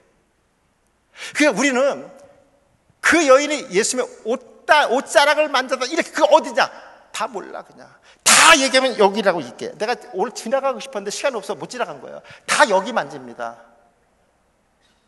그래서 성지순례 좀 갔다 오셔야 돼. 유대인들이 지금 다 이거 입고 있어요. 여기는 만지면 돌에 맞아요. 근데 누구를 만져야 되냐면요, 자녀들과 가족들은 만져야 돼. 빨래는 해야 될 거 아니야. 근데요, 예수님이 그 마을을 찾아옵니다. 왜 찾아왔냐면요, 이 12년 동안 혈례법을 아는 여인이 예수님께 갈 수가 없었던 거야. 왜 없죠? 부정하기 때문에 나올 수가 없어요, 밖에. 근데 보세요, 예수님의 동선에 보시면요, 예수님의 동선에 보시면 무리들이 다 에워싸고 있어요. 그 많은 보는 사람 앞에서 그 여인이 만졌던 게 바로 옷단수라고 되어 있어요, 여기. 그래서 예수의 능력이 나가서 치료가 됐습니다. 근데 유대인들은요, 여기를 만지면 안 되는 거잖아요. 돌을 집어서 쳐 죽여야 됩니다. 그때 예수님이 이렇게 말합니다. 얘들아, 그러지 말라. 얘 12년 동안 여지껏 부정한 여인인데 내가 치료해 주러 왔는데 용서해 주자. 그럼 예수님도 뭘 어기는 거죠? 율법을 어기는 거잖아요. 예수 유대인이잖아요. 근데 우리 성경에 그런 말이 다 없어. 그냥 치료도 받고 돌에 맞아 주자. 그냥 갔어. 왜 그랬을까? 오늘 예수님이 이렇게 말합니다. 따라 그럽니다. 목사님, 아까 누구를 만져야 된다 그랬죠? 누구를 만져야 된다 그랬죠? 자녀들입니다, 여러분. 오늘 목사님 들을 때 따라 그럽니다. 목사님, 우리는 혈립방 여인처럼 부정한 사람들이었었어요. 아담의 원죄로 하나님 앞에 갈 수 없는 그런 인생들이었습니다. 그런데 하나님이, 예수님이 찾아오셔서 따라 부르시는 거예요. 따라. 사람이 죽이려고 돌을 들었는데 자녀야, 자녀는 율법에 만져도 된다고 돼 있어요. 아까 제가 말씀드렸어요. 예수님이 기적 33번을 했다고. 그러면 전부 남자 아니면 여자입니다. 32명의 남자 여자 고쳐할 때 따라 아들이가 부른 적은 한 번도 없습니다. 오늘 12년 동안 혈류병을 앓았던 여인한테 따라. 오늘 이걸 하지 않았으면요, 이 여인이 치료는 받았지만 율법에 어떻게 되죠? 돌에 맞아 죽었어야 되는 거예요. 오늘 이 여자는 부정한 여자였었어요. 12년 동안 밖에 나올 수가 없어요. 예수를 만나면서 이제 어디에 들어갈 수가 있죠? 성전에 들어갈 수가 있게 됐어요. 하나님의 부정한 자들을 정상으로 만들어주는 것이 예수님의 사역입니다. 성전에 들어간다는 건 하나님을 만난다는 거예요. 오늘 우리가 하나님 앞에 갈 수가 없었어요. 근데 예수가 나를 위해서 코르반이 됐습니다. 희생제물이 됐어요. 코르반의 어근이 뭐냐면 가까이 간다, 이런 뜻을 갖고 있습니다. 여러분들, 여러분, 성막의 문이 어쪽으로 나 있는지 아십니까? 동쪽에 내라 그랬어. 왜 그랬을까 하는 겁니다, 목사님. 제가 무수히 많은 우리나라 유명한 목사님들 만났고, 몇 년 전에 장경로 목사님도 만나서 제가 중목교회 찾아갔어요. 제가 2시간 동안 이 얘기를 했습니다. 이런 거 어디서 배웠냐고 물어보더라고요. 미안합니다. 아마 목사님들 그런 생각할 거예요. 내가 왜 이거 처음 듣지? 그런 생각 많이 하실 거예요. 우리 성경은 기록된 말씀, 역사적인 근거를 쓴 건 맞습니다. 그리고 신학교 때 축자적인 영감설, 유기적인 영감설이라는 게 바로 이런 것들이에요. 그래서 우리가 족장시대의 이스라엘 역사도 공부했고, 의복도 공부했고, 장례법도 공부했습니다. 여러분, 오늘 몇 시까지 하는 거지? 9시 반까지 합니까? 9시까지 합니까? 총회장님, 9시까지요? 그렇게 할까요? 내일 또 새벽에 돼 있으니까 9시까지만 할게요. 20분만 더 할게요. 네. 지금 1시간 10분 했거든요. 네. 우리 성경 이것만 하고 마칠게요. 내일은 목사님 주기도문 제가 강의합니다. 주기도문은 예수님께서 너희는 이렇게 기도하라고 가르치신 거거든요. 왜냐하면 그들이 어쨌든 기도한 것이 잘못됐기 때문에. 근데 기도의 내용을 모르면요, 우리도 주문이나 주술 외우는 거가 똑같은 거예요. 목사일지라도. 여러분, 성도들이 야 주기도문이다, 빨리 하늘에 계신, 야 끝난다 마치 주기도문이 얘 패는 것 알리는 것처럼 했단 말이죠. 하늘에 계신 우리 아버지의 이름이 그렇게 주문 외우는 거하고 똑같지 않아요, 목사님? 우린 그렇게 할 수 없어요. 오늘 내일 첫 시간 이 강의 들으면요, 여기서 멋집니다. 하늘에 계신 우리 아버지, 여기서도 멈춰요, 목사님. 아버지라는 이름 부를 때 눈물이 나는 거예요, 목사님. 이런 유래를 알아야 돼. 예수님께서 어떤 의도로 저희들 이렇게 기도하라고 가르쳐줬는지 이게 열려야 되는 거예요. 여러분들 새벽에 강의합니다. 깜짝 놀라실 거예요.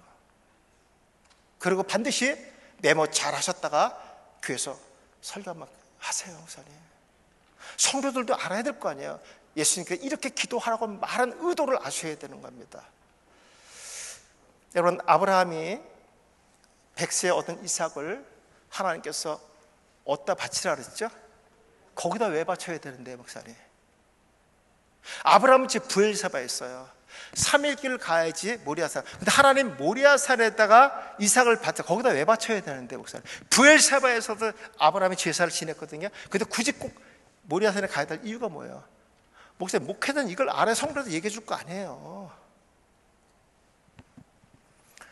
여러분, 모리아라는 뜻은요, 하나님이 거기 계셨다는 뜻이에요. 제가 이번 강의에는 없습니다만은 모세가 10대 재앙을 내릴 때 바로한테 모세가 자꾸 이런 얘기합니다. 우리가 광야 3일 길을 가서 여호와께 제사를 지내게 해달라고 허락을 계속 묻습니다. 근데 바로는 이렇게 얘기하죠. 이 애굽 땅에서 하라고 얘기합니다. 계속 모세는 광야 3일 길을 가서 거기서 제사 지내게 해달라고 얘기합니다. 하여튼 예수적인 고집통머리도 들었겠어요. 그죠?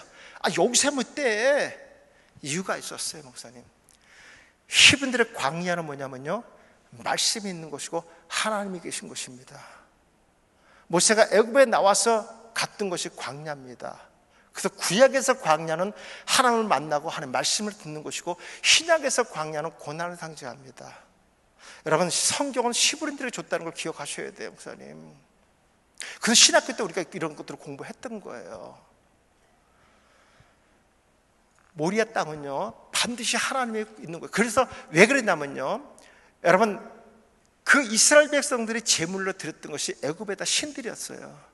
그럼 애굽에서 제물을 드리면 애굽 사람들이 이스라엘 백성을 가만 놔둘까요? 좀 죽여버리죠.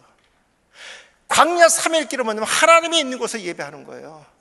3일 길은요, 애굽 병사들이 쫓아왔을 때 도망갈 수 있는 거리가 3일 길이었습니다. 그래서 반드시 3일 길을 가서 하나님께 제사를 지내게 해달라고 꼭 얘기합니다. 여러분, 예배는 피로 값주고 산 하나님의 교회에 나와서, 성전에 나와서 예배해야 됩니다. 우리 코로나 때 그런 얘기들 많이 했죠.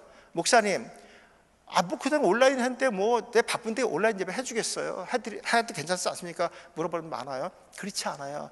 무슨 성전에 와서, 이 성전이라는 것은요, 구별된 사람들이 모이는 곳이 성전입니다, 여러분들. 아무나 오는 게, 내가 구별됐다고 믿으면은 성전에 나와서 여호와 이름을 불러야 되는 거예요. 왜? 우리 교회는 이 장소에서 11시에 예배를 드리기로 하나님 약속한 장소이기 때문에 그렇습니다. 반드시 지켜야 되는 겁니다. 내가 구별됐다고 하면 교회에 나와야 되는 거예요. 그리고 구별돼서 내가 구원을 받았다면 하나님께 감사해야 됩니다. 여러분, 아브라함이 100세에 얻은 이삭을 바치라고 얘기합니다. 그래서 하나님께서 아브라함을 시험했다. 이거는 테스트입니다. 그 테스트가 뭔지 아십니까? 성경 말씀 한번 읽어볼게요.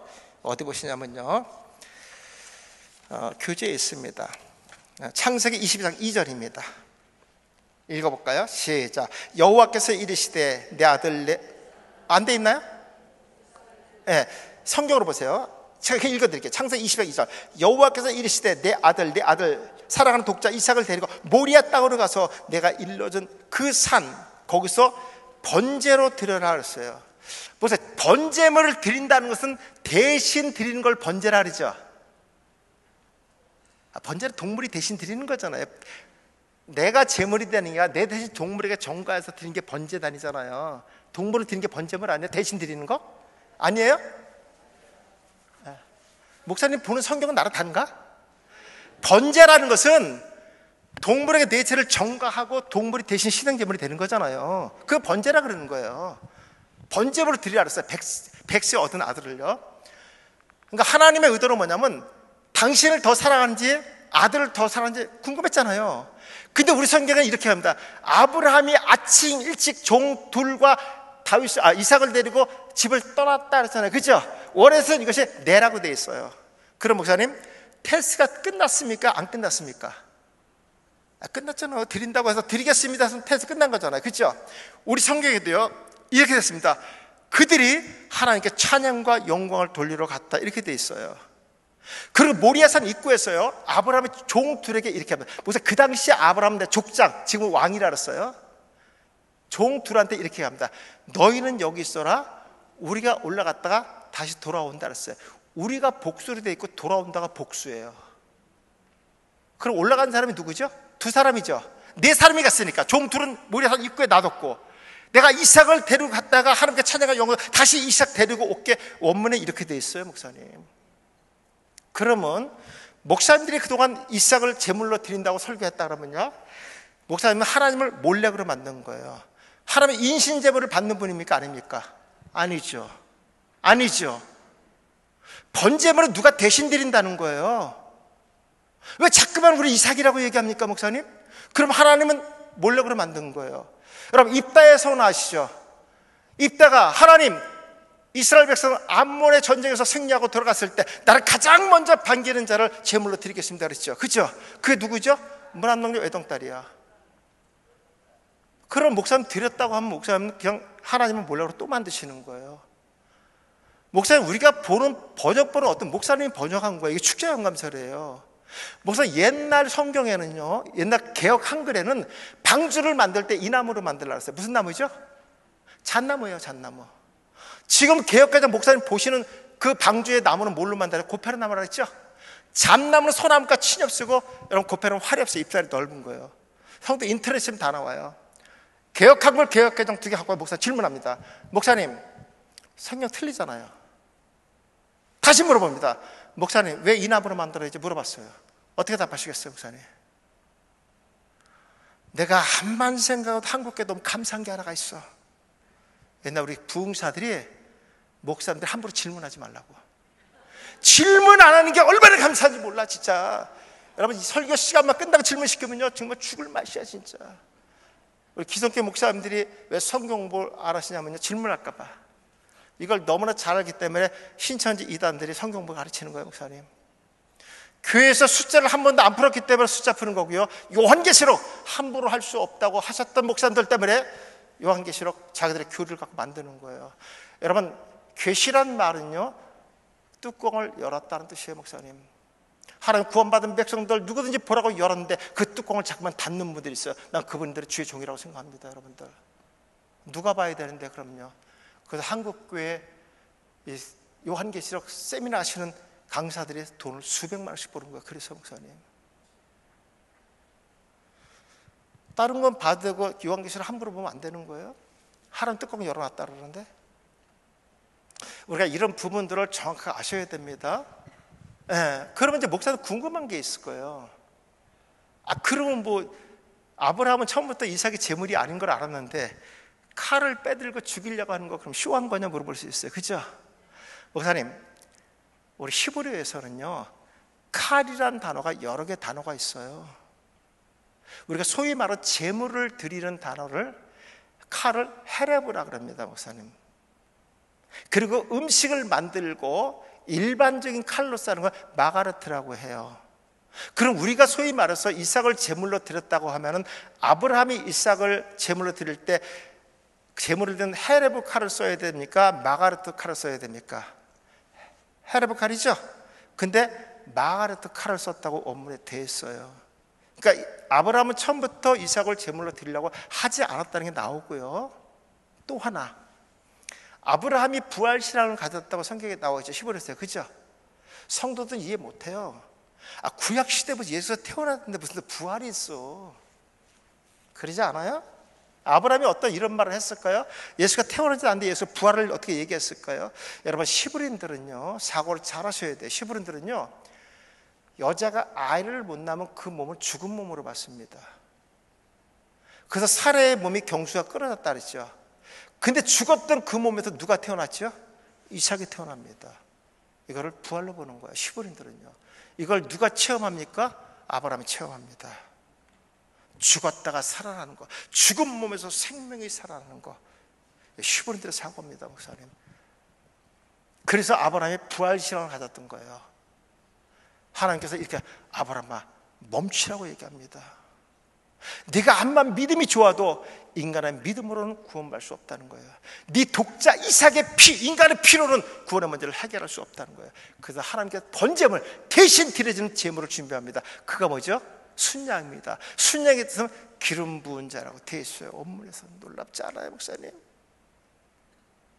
구약에 이미 하나님께서 독생자 예수를 번제물로 드리기로 예정해 놓으셨다는 거예요. 이걸 아브라함한테 보여줍니다. 아브라함은 그때부터 신앙조사를 합니다.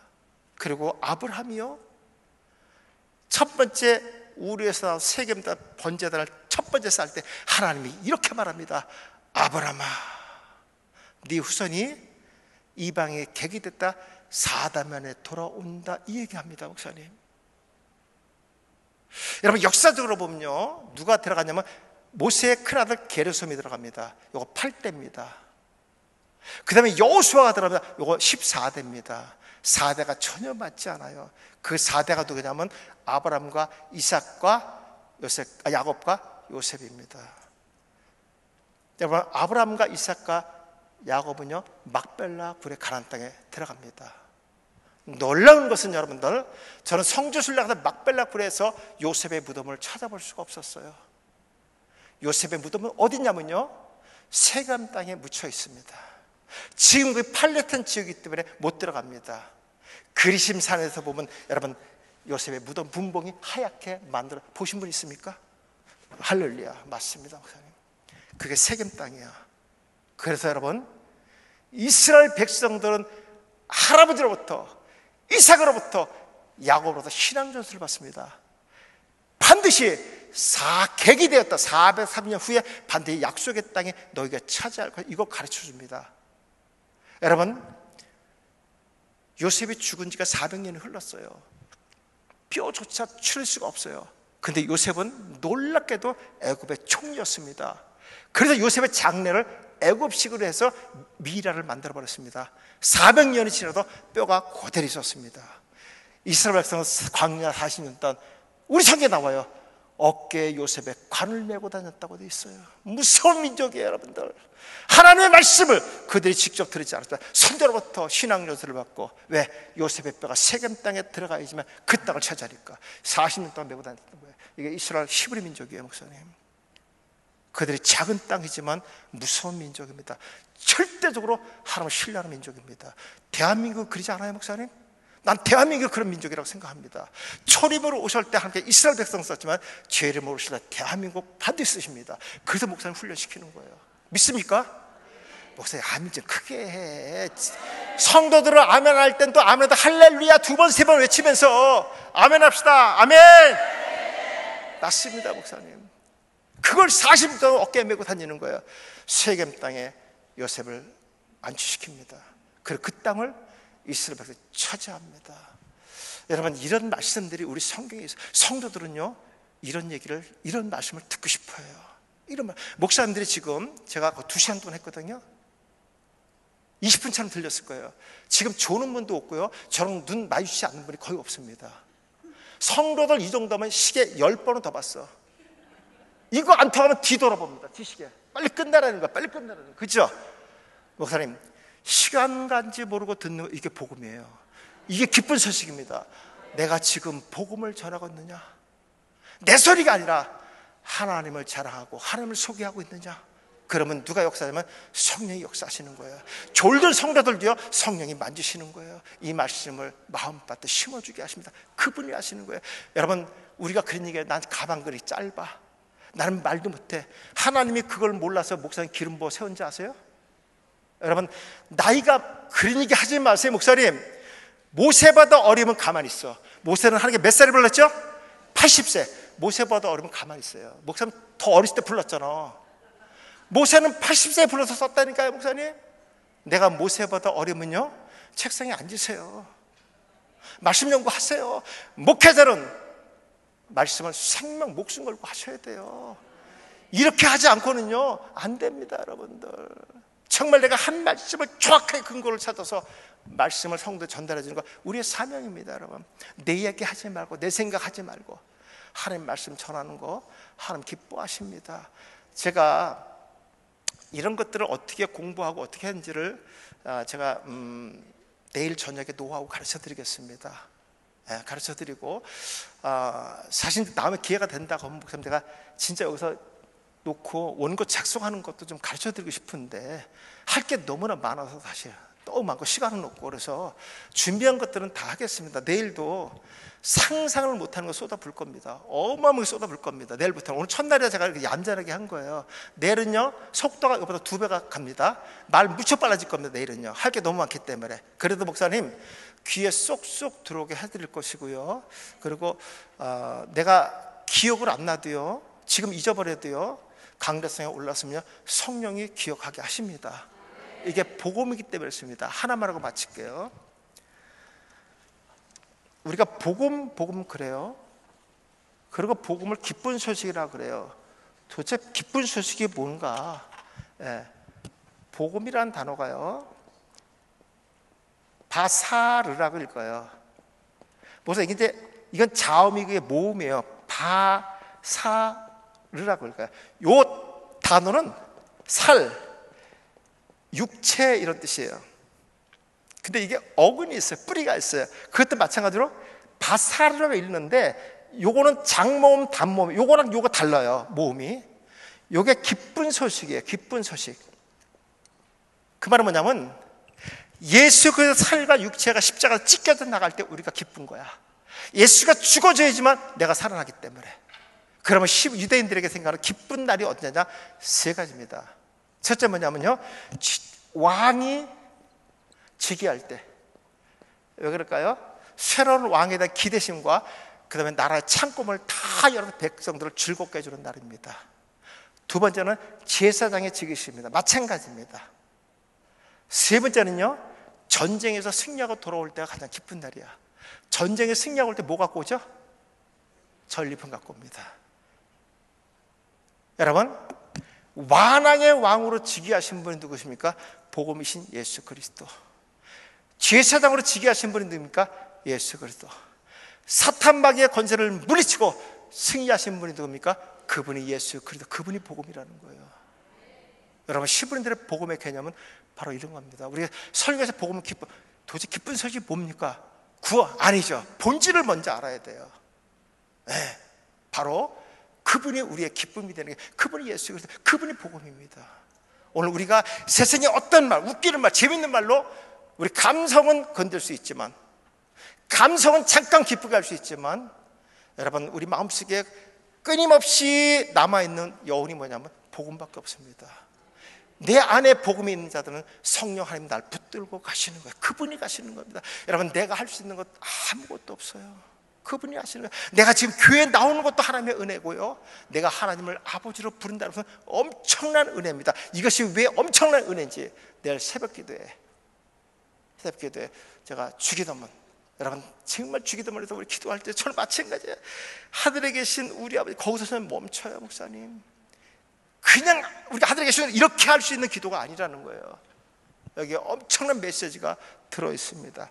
이런 것들을 제가 시간 좀 해드리고 하고요. 혹시 이제 목사님 강의를 듣다 보면 질문하고 싶은 것도 참 많으실 거예요. 제가 쉬는 시간이나 끝나고 질문을 받겠습니다. 그리고 혹시라도 목사님, 내가 목회하면서 이런 부분들이 참 풀리지 않았던 부분이 있는데, 소위 말하는 난제라는 거 있잖아요. 저는 난제가 있을 수 없다고 생각하는 교수입니다. 왜 그러냐면요, 하나님이 자기 자녀한테 말을 해줄 때 그 자녀가 못 알아듣는 말을 했겠어요? 우리 아이들이 말이 통하지 않으면 이렇게 해야 되잖아요. 그래, 손주 바보들이 됐잖아. 다 할머니 할아버지가 더 옹알이를 해. 왜 그렇죠? 그렇죠. 그래, 걔도 옹알이를 같이 하니까. 하나님이요, 우리들이 아는 수준에서 말씀하신 겁니다. 그래서 우리 신학이라는 공부를 반드시 하셔야 되고요. 지금 목회하면, 난 진짜 공부가 뭐냐, 목사가 된 다음부터 공부하는 겁니다. 왜? 발등에 붓 떨어졌잖아요. 내가 어느 날 설교가 안 될 때 김집사가 목사님 설교 제가 할렐루야 이러고 싶은데 대신할 수 없잖아요. 그죠? 죽으나 사나 내가 올라가야 돼. 하나님이 나한테 그 사명을 줬기 때문에. 여러분, 그렇다고 하면은요, 정말 생명 걸고 준비하세요. 저는 이런 체험을 많이 했습니다. 주일날이 빨리 왔으면 좋겠고, 우리 학생들 빨리 만났으면 왜 빨리 가서 전해주고 싶어. 또 막 못 견뎌요. 그래서 제가 처음에는 우리 사모한테 여보 이 풀렸어. 그럼 처음에는 우리 사모도 좋았어요. 하도 그러니까 하면 들어가세요. 빨리 공부하래. 또 이제 뻔하다는 거야. 여러분 그래도 얼마나 기쁜지 몰라. 이게 말씀이 열리면요 가만히 있을 수가 없어. 그래서 여러분 히브리인들 수자장이 누구냐면 전부 남자들입니다. 남자들은 자기가 지혜롭게 보기 위해서요 처음 만나는 사람들에게 말을 막 주저없이 막 한다는 거야. 지혜롭게 보이려고. 여러분 우리가 그래야 됩니다. 내 입에서 복음의 말씀이 멈출 수가 없어야 되는 거예요. 여러분 이것이 부족하면 성경 공부를 통해서 그대로 훈련시키고 내 백성 만드는 거예요. 그래서 이스라엘 백성들이 여러분 1년 안에 가나안 땅에 들어갈 걸 40년이 걸렸던 이유가 바로 여기에 있었던 거예요. 제가 광야 40년 42번의 지인 속에서 엄청난 것들을 또 강의해 드릴 거고요. 이런 것들 설교로 다 나와 있습니다. 그래서 목사님들이 제가 내일 오후에 이스라엘 진 민수기 33장 한번 읽고 오세요. 읽어도 참 이해 안 되는 게 뭐냐면 숫곳을 떠나 에담의 진을 떴다. 이게 끝이야. 그거 어쩌라고 이거를요. 다 그렇게 해놨어요. 그래서 우리나라 일반적인 주석에는 그 민수기 33장 주석을 아무것도 안 했어요. 어떤 주석은 본문도 안 써버렸어요. 왜? 해석이 안 되니까. 이게 왜 안 되냐면요 그 지역의 원어를 모르면 해석이 되지 않아요. 그걸 제가 풀어드리고 책에 해놨습니다. 혹시 질문 있으신 분들은 제가 뒤에서 질문 받도록 하겠습니다. 여기까지 할까요?